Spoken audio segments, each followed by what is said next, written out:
চলে এসেছি বন্ধুরা আমি আপনাদের কাছে আবার ফের ছোট একটু ভিডিও নিয়ে, যেটাতে আমার পুরোপুরি সাজটাকে একবার আগের অংশ দেখিয়েছিলাম, আর পুরো সাজটাকে আমি দেখাচ্ছি অল্প একটু ২-৩ মিনিটের ভেতরে সম্পন্ন করছি।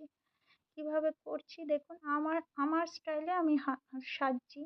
এই দুপাশটা দেখুন একটু ব্রাউন শেড দিলাম। এতে কি হয়, এই ব্রাউন শেডটা দিলে মুখটা একটু একটু ভরা, পাশের যে ডবল চিনটা কম দেবে। আর নাকের দুপাশে একটু ব্রাউন দিই, আর গালের দু সাইডটা ব্রাউন। এতে কি হয়, এই কপালের উপরটা একটু দিলে পরে আপনার মুখের পুরো ফেসটা আপনিকে ছোট বড় করা যায়। মানে চওড়া গাল, চওড়া মুখ যাদের ডবলস আছে তারা দিয়ে রাখলে ওটাকে কম দেখায়।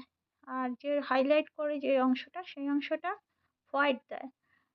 কপালে, গালের দুপাশ এপাশ আর নাকের উপর এই জায়গাটা আপনি একটু হোয়াইট কালার দেবেন সবসময়। মানে হোয়াইট বলতে যার যে শেড সেই অনুযায়ী একটু ডিপ, আর বাকিটাকে আপনি ডার্ক করে দিন। দেখুন চোখের আইভ্রুটা আমার কিন্তু ভ্রু প্লাগ নেই, ওইভাবেই করেছি। উপরে একটু ঠোঁটের দুপাশে ডিপ কালার দিয়ে, তারপর ভেতরে একটু লাইট কালার দিয়েছি। চুলটাকে উল্টে দিয়ে একটা উপরের দিকে একটা খোঁপা করে নিয়েছি। এটা আমার স্টাইলের সাজ আর কি। আর কপালে এইটুকু সময়ের ভিতরে পুরো সাজটা দেখাতে হলো। এটা হচ্ছে মাঝখানে একটু সিঁদুরের টিপ দিয়েছি, লিকুইড সিঁদুর। আর ছোট ছোট করে দুপুরে ফোঁটা ফোঁটা দিয়েছি, কারণ গালের দিকটা একটু ভারী দিয়েছি। আগে একটু করে নিয়েছি, এখন রেড কালারটা দুপাশে। এটা হাতের চুড়ি, মাথা এটা আমারও করা, মাথায়ও দেওয়া যায়, হাতেও দেওয়া যায়, দিয়েছি।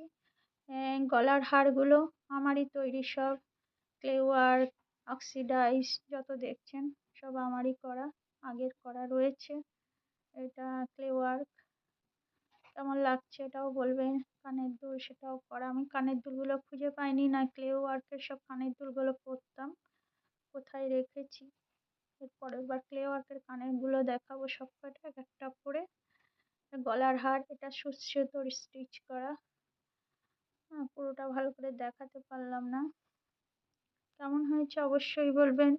ভালো লাগলে লাইক শেয়ার করবেন। যারা শিখতে চাইছে শিখবেন, যারা দেখতে চাইছে দেখুন। আর ভালো লাগলে লাইক, কেমন হয়েছে সাজটা অবশ্যই বলবেন। তাহলে সকলকে অসংখ্য ধন্যবাদ, অনেক ভালোবাসা রইল। দেখতে থাকুন, শিখতে থাকুন। ধন্যবাদ, ধন্যবাদ, ধন্যবাদ।